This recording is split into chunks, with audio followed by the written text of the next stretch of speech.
guess I'm just taking a break. We had this really cool adventure saving Earth, and I was pretty happy.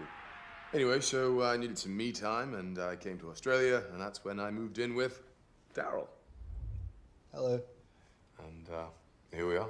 You know, it's a nice flat, as you can see, and we get along well. Yeah, I guess I just wanted to be around average, everyday people. And Daryl is an average, sort of everyday guy. So it works out well. While I'm here, I'm trying to get involved with the locals. And who's this purple weirdo? Vision! Surprised you actually knew who that was. You know, to give back to the community. Daryl here is helping me craft an electronic letter I'm writing to Captain America and Iron Man. There seems to be something very intense going on between them, and I want to offer my help, my services. Dear Tony Stark, how's it going? I heard you and Captain America were having some relationship problems. Dear Steve Rogers, do you remember when I goaded you into killing those prisoners and you made me swear to never tell the other Avengers? If there's any other secrets you need kept, just let me know, because I'm not up to much at the moment. What are you doing later? I'm just working. What's he doing? He's working. Keep out Daryl. Costume for battles. Little Mjolnir over here taking a nap. A little bit of something I've been roasting in the sun for a number of weeks now, and it's almost ready. Delicious. Question, what are Infinity Stones? A whole lot of information and ideas and what I like to call little clues speckled around the place. And who is the man in the purple chair? He's purple. He's a magic glove. Doesn't like standing up. Fury, what does he really know? And is Fury his real name, or is it actually pronounced furry? Little Mjolnir here. Pair of sunglasses in case it gets bright on the Rainbow Bridge, which often it does. Oh, if you lift up this little thing, what's he holding? Me. I never wear cutoffs. How do I keep waking up in cutoffs? Normal pants going in, cutoffs coming out. You? Oh, by the way, have you heard from Tony Stark and Captain America? They didn't contact you? I haven't received a single phone call. 1 second. Hey, T-Bone. How many times do we have to go over this? No amount of money is gonna get me to join your little pissing contest. What, here, talk to Thor. Yeah. He's sort of been waiting to hear from you. I have him right here. Oh, you can't right now? Okay. Am I disappointed that they didn't invite me to fight with them? No. He doesn't know how to get in touch with you. I don't have a phone. He doesn't have a phone. Send a raven. I'd just start my own team. Team Thor, of course. And it would be me and Daryl. Just us, right, D? Yep.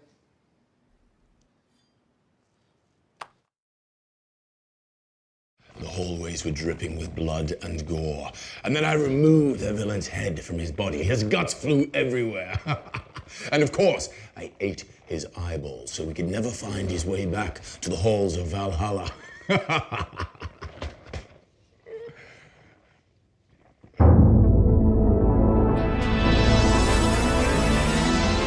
guess I'm just taking a break. This is very different, but you know, life is about new experiences. And this certainly is one of them. Anyway, I ended up here in Australia and moved in with Daryl. Hello. We split the rent, of course, divide the duties, clean. Daryl cleans the toilet mainly, because you do most of the damage in there.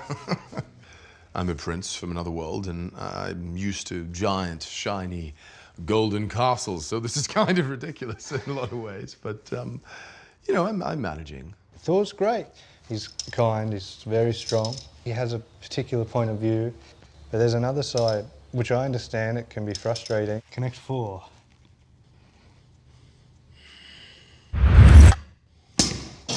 He's massively out of touch. It's just things like this. He destroyed Connect 4, and this has been in the family for quite a while, and I can't tell him that sort of stuff. I was here cleaning it up.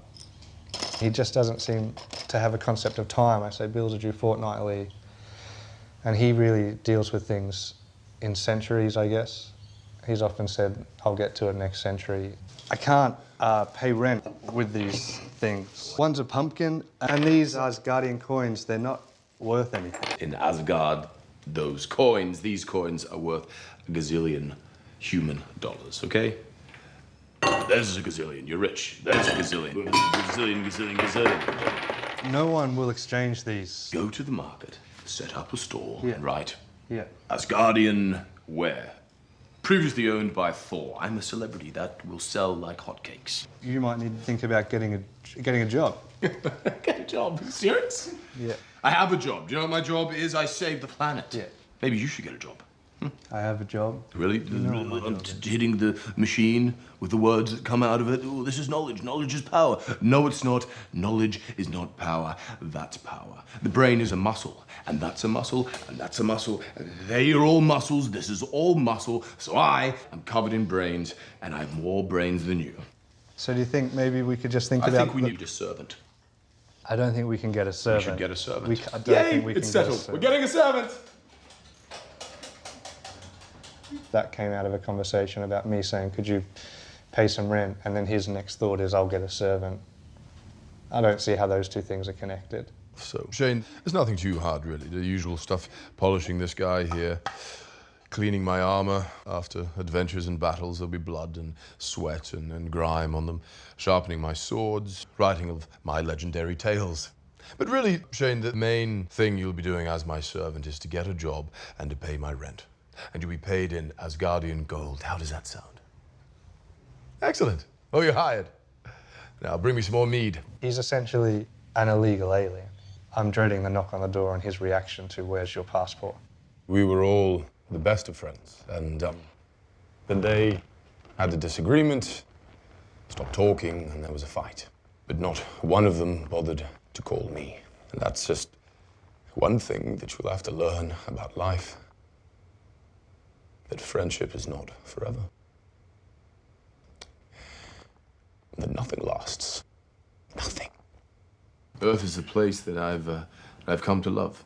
And I feel it's a second home, and I'm very protective of the humans because they're so helpless and ridiculous. Let's go to bed. It's just me and Daryl now. We don't need anybody else. Just best friends forever. We'll have to get you an outfit. Yeah. Maybe a cape or something. Yeah, well. What about this? Do you want to try hold that? As if.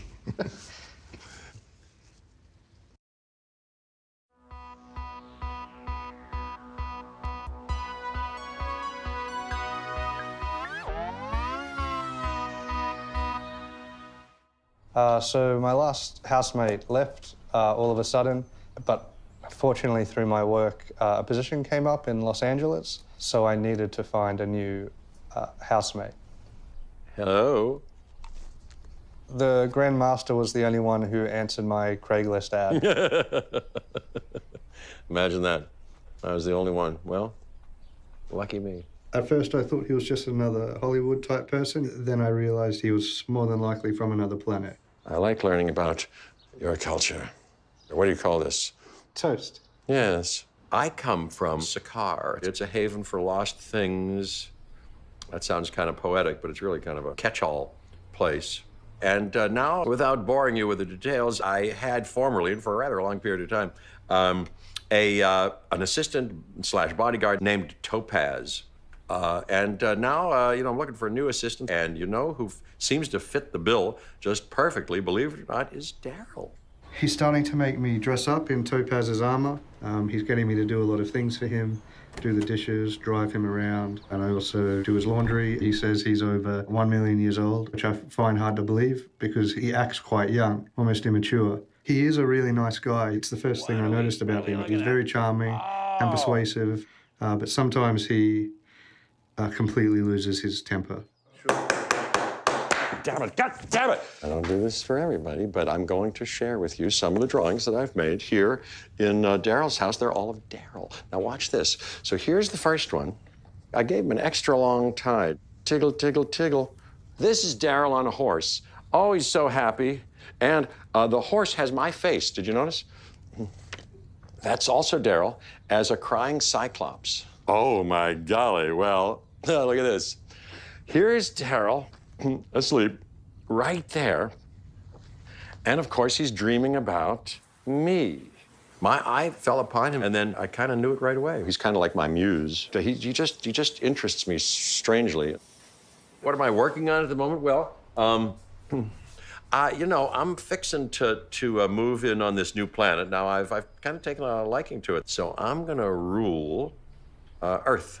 Lately, he started talking about taking over Earth. I'm not sure how he would go about starting to take over Earth, but we made a video. Peoples of planet Earth, my name is Grandmaster, and I'm about to become your ruler. Those who resist me, let me say, will become melted. This is my melting stick.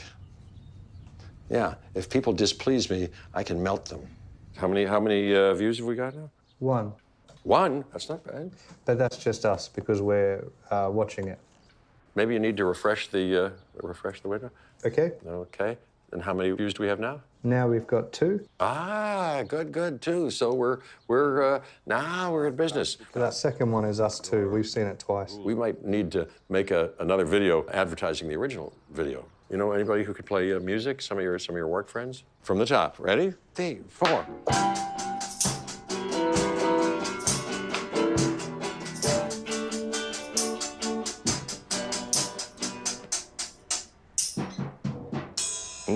Nope.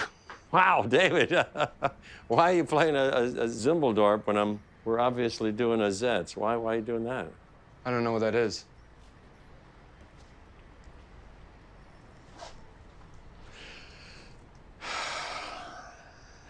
All right. From the top. 1, 2. 1, 2, 3. I don't want to go to sleep without clearing up a few things, okay? I want to apologize for melting David. We might want to call his parents and just let them know. I guess I should be the one to call. But can we practice what we're calling going to Mrs. say? Richardson? Yeah. Okay, ring. Hello? Hello, who's this?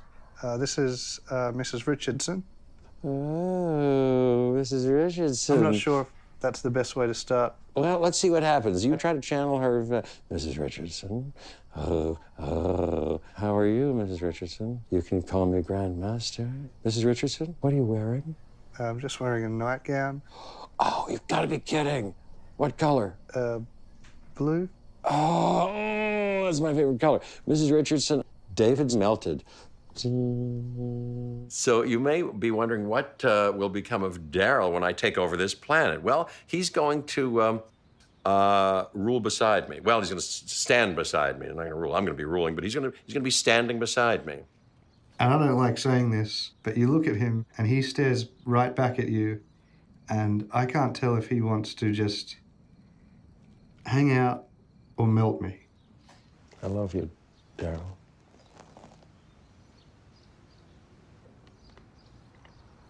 Do you have anything to say to that? I love you too. I didn't force him to say that. That warms me terrifically. Thank you. I think I never thought I'd say this, but I'm really beginning to miss my old housemate.